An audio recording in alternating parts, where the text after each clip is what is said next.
Hi friends, Sheeja's tasty കിച്ചണിലേക്ക് സ്വാഗതം. ഞാനിന്ന് തയ്യാറാക്കുന്നത് ഗ്രേപ്സ് ലൈം ജ്യൂസാണ്. വളരെ പെട്ടെന്ന് നമുക്ക് നമ്മുടെ വീട്ടിൽ തന്നെ നല്ല കളർഫുൾ ആയിട്ടുള്ള ഒരു ലൈം ജ്യൂസ് തയ്യാറാക്കാവുന്നതാണ്. അതിനായിട്ട് ഞാനിവിടെ കുരുവില്ലാത്ത മുന്തിരിയാണ് എടുത്തിരിക്കുന്നത്. ഒരു 5-6 ചെറിയ പീസായിട്ട് ഇതുപോലെ കട്ട് ചെയ്ത് എടുത്തിട്ടുണ്ട്. അത് നമുക്ക് മിക്സിയുടെ ജാറിലേക്ക് ഇട്ട് കൊടുക്കാം. അതിനുശേഷം ഞാനിവിടെ 2 നാരങ്ങയാണ് എടുത്തിരിക്കുന്നത്. അത് ഇതുപോലെ അതിൻ്റെ ജ്യൂസ് എടുത്ത് വെച്ചിട്ടുണ്ട്. അതും കൂടെ നമുക്ക് ഇതിലേക്ക് ചേർത്ത് കൊടുക്കാം. ഇനി നമുക്ക് ആവശ്യത്തിനുള്ള വെള്ളം ചേർത്ത് കൊടുക്കാം. ഞാനിവിടെ 2 കപ്പ് വെള്ളമാണ് ഒഴിച്ചു കൊടുക്കുന്നത്. ഇനി മധുരത്തിന് ആവശ്യമായിട്ട് ഞാനിവിടെ പഞ്ചസാരയിൽ ചേർക്കുന്നത് പനം കൽക്കണ്ടാണ്. അതും കൂടെ നമുക്കിതിലേക്ക് ചേർത്ത് കൊടുക്കാം. ഇനി ഇത് നന്നായിട്ടൊന്ന് മിക്സിയുടെ ജാറിലിട്ട് നമുക്കൊന്ന് അടിച്ചിട്ട് വരാം. ഇനി നമുക്ക് ഇത് സെർവ് ചെയ്യുന്നതിനായിട്ട് ഒരു സെർവിങ് ഗ്ലാസ്സിലേക്ക് ഒഴിച്ചു കൊടുക്കാം.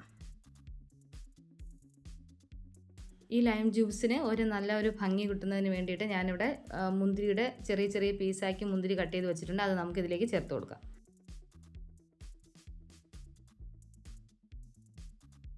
അങ്ങനെ വളരെ പെട്ടെന്ന് തന്നെ നമ്മുടെ വീട്ടിൽ തന്നെ നമുക്ക് തയ്യാറാക്കാൻ പറ്റുന്ന ഒരു ജ്യൂസാണിത്. നിങ്ങളെല്ലാവരും കുറച്ച് മുന്തിരിയും ഒരു നാരങ്ങയും ഉണ്ടെങ്കിൽ നമുക്ക് വീട്ടിൽ തന്നെ തയ്യാറാക്കാൻ പറ്റുന്ന ഒരു ജ്യൂസാണ്. നല്ല കളർഫുള്ളായിട്ടുള്ള നമുക്ക് ഗസ്റ്റൊക്കെ വരുമ്പോൾ നമുക്ക് കൊടുക്കാൻ പറ്റുന്ന ഒരു ജ്യൂസാണിത്. ഇതെല്ലാവരും ഈ വേനൽക്കാലത്ത് തയ്യാറാക്കി നോക്കണം. ഇഷ്ടപ്പെട്ടാൽ ലൈക്ക് ചെയ്യണം, ഷെയർ ചെയ്യണം, സബ്സ്ക്രൈബ് ചെയ്യണം. താങ്ക്